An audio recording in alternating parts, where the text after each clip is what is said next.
The calm before the storm, when the fairy tale began to crack. For nearly 2 decades, Nicole Kidman and Keith Urban embodied the image of enduring Hollywood love, a partnership seemingly untouched by scandal, ego, or time. To the public eye, theirs was the marriage that proved fame could coexist with devotion.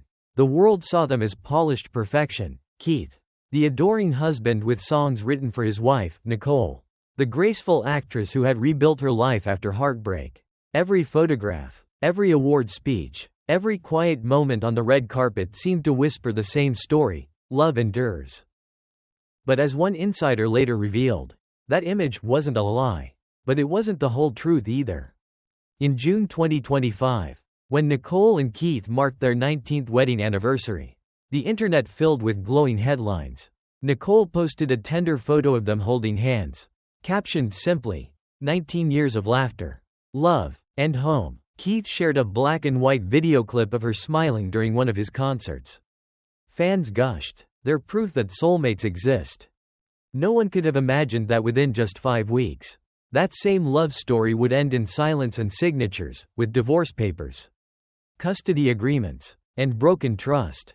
The turning point, according to those close to the couple, didn't come suddenly. It had been growing quietly for months, maybe even years, hidden behind professional schedules, polite interviews, and the delicate performance of happiness.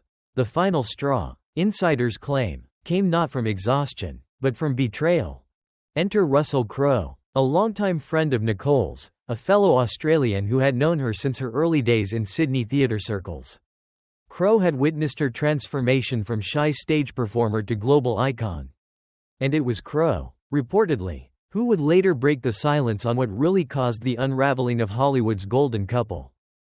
In alleged private conversations, Crowe claimed that Nicole's decision to leave wasn't about growing apart, but about trust broken and warnings ignored. She didn't just wake up one day and decide to walk away. A friend close to Crowe reportedly told Australian media, she warned him, more than once. She gave him chances. And when nothing changed, she ended it. It wasn't anger. It was heartbreak.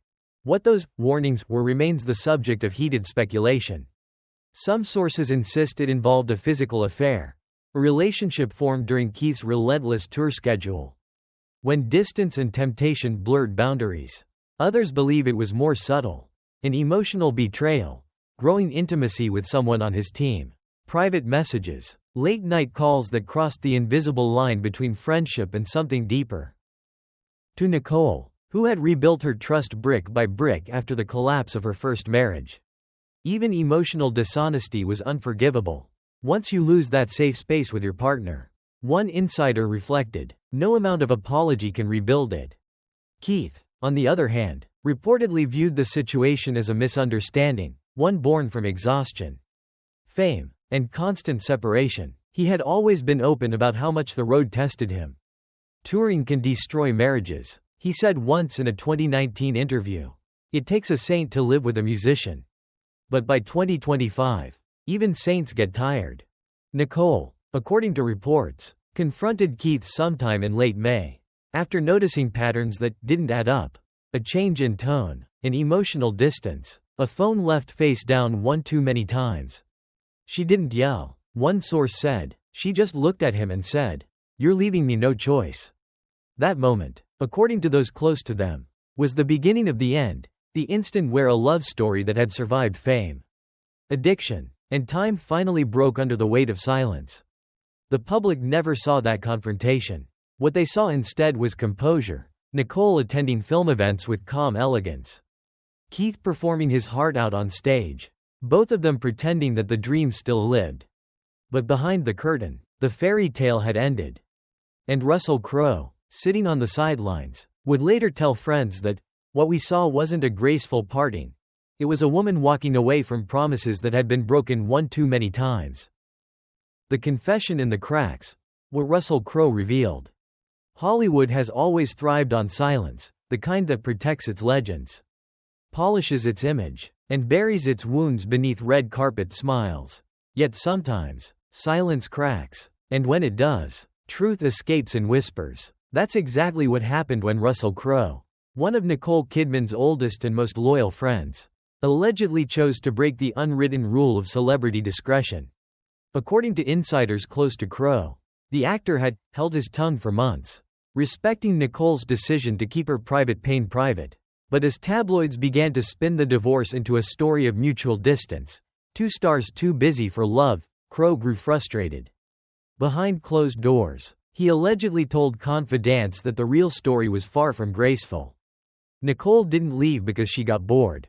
He was quoted as saying, "She left because she was betrayed." The alleged betrayal, as Crowe described it, was not necessarily physical. "People always imagine it's another woman," one source clarified, but in truth, emotional betrayal cuts deeper. Keith didn't have to cheat in bed, he cheated in the silence.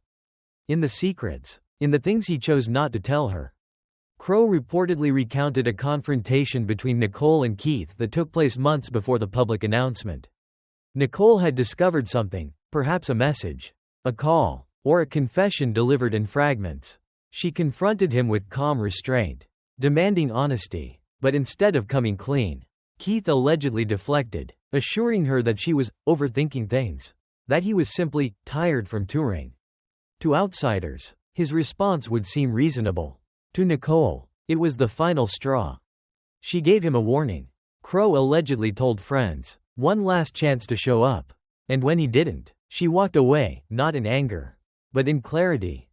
Crowe's remarks, though unverified, painted a picture of a woman who had fought for her marriage until there was nothing left to fight for. He described Nicole as heartbroken but dignified, a person who carried her pain with elegance. For years, she had endured the loneliness of fame, long nights waiting for a phone call that never came. Quiet dinners where the silence spoke louder than words. The most painful irony, insiders suggested, was Keith's public affection, while tabloids printed photos of him dedicating songs to Nicole on tour. The reality behind the curtain was very different. Public overcompensation, one relationship psychologist later commented. The louder the declarations of love, the deeper the guilt that drives them. Crowe reportedly saw it too. He'd go on stage and say, "My wife's the reason I'm here." Crowe allegedly told a close friend. But off stage, he was a ghost, distracted, distant, unreachable.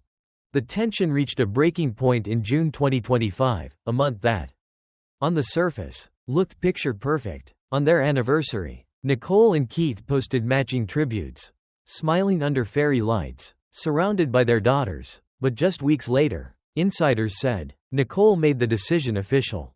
Lawyers were called, custody papers were drafted. According to leaked court records, Nicole received primary custody, 306 days a year, while Keith retained 59. The numbers alone told the story. This wasn't the calm, mutual separation the tabloids described. It was a woman reclaiming her peace. Russell said she cried the night she signed the papers.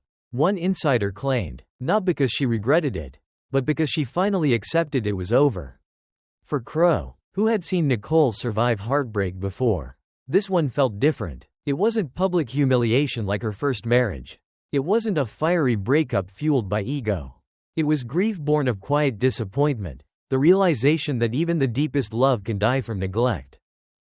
In private, Crowe reportedly confided that he had warned Keith years earlier. "You got a rare woman, mate, don't take her for granted." But Keith, ever the optimist, always believed love would survive anything. He was wrong. When asked about the rumors later, Crowe neither confirmed nor denied them. His only public statement was cryptic, "Sometimes silence becomes the lie." And with that, the fairy tale of Nicole and Keith, once Hollywood's emblem of endurance, became something else entirely. A cautionary tale about what happens when love is tested one time too many. The fallout. How the truth rewrites the fairy tale. When the story first broke, it seemed too ordinary to be tragic. A quiet divorce, a friendly statement, two people growing in different directions. It sounded civilized, even graceful. But as whispers began to leak, the illusion of calm shattered. Behind that polished press release lay years of exhaustion, secrecy, and wounds too deep for apology. Russell Crowe's alleged revelation changed everything. His claim, that Nicole Kidman had warned Keith Urban before walking away, flipped the narrative on its head. For years, The media had painted Nicole as the career-driven perfectionist, and Keith as the sweet musician who just couldn't keep up.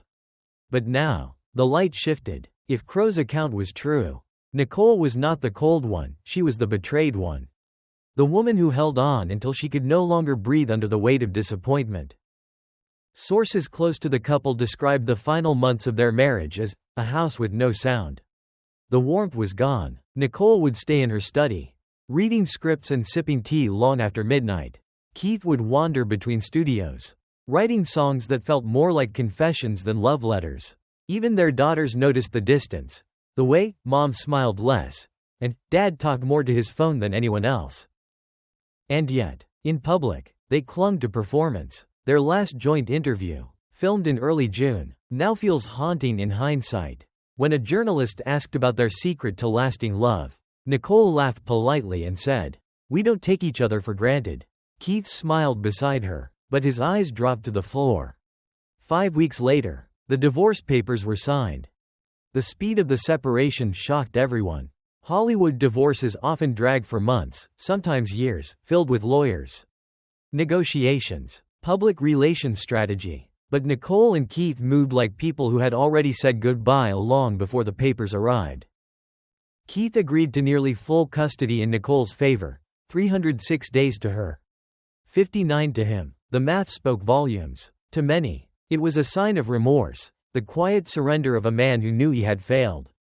Keith didn't fight, said one insider. He didn't want to relive it all. He just let her go. But what truly stunned the public wasn't the numbers. It was the silence. Neither Nicole nor Keith offered interviews, explanations, or blame. There were no fiery statements, no denials, only Russell Crowe's haunting words. She gave him one last chance. And he didn't take it. Crowe's alleged decision to speak was seen by some as betrayal, by others as protection. He wanted people to know she wasn't cold or cruel. One friend claimed, he wanted her truth out there, even if she'd never say it herself. In the weeks following the revelation, the tabloids erupted, theories multiplied, a backup singer, a tour manager, late-night text messages, deleted photos. Nothing concrete ever surfaced, but the speculation itself spoke louder than evidence. Fans who had once idolized their love began choosing sides. #Team Nicole and #Team Keith trended for days. Amid the chaos, Nicole stayed silent. She filmed a new project in Paris, where onlookers described her as calm, fragile, but glowing. Keith, meanwhile, disappeared from public view for nearly 2 months, emerging only for a charity concert in Nashville. When he finally took the stage, he spoke to the crowd with a trembling smile. Sometimes love changes shape, but it doesn't vanish. He didn't name her. He didn't have to. As the dust settled, one truth remained. The version of their love that the world had adored, the hand-holding, the shared laughter, the songs written for her, was only one chapter. The ending was something quieter, more human. Even as rumors continued, one thing became clear through the noise. Nicole left with grace. She didn't destroy him in interviews, didn't weaponize the press, didn't rewrite the story. She simply walked away, leaving behind a legacy of composure that mirrored her best performances. In a later interview for Vogue, when asked if she believed in lasting love, Nicole smiled faintly and replied, "Of course, some loves end, but that doesn't make them less true." Perhaps that's the final line of this story, not betrayal, not blame, but acceptance.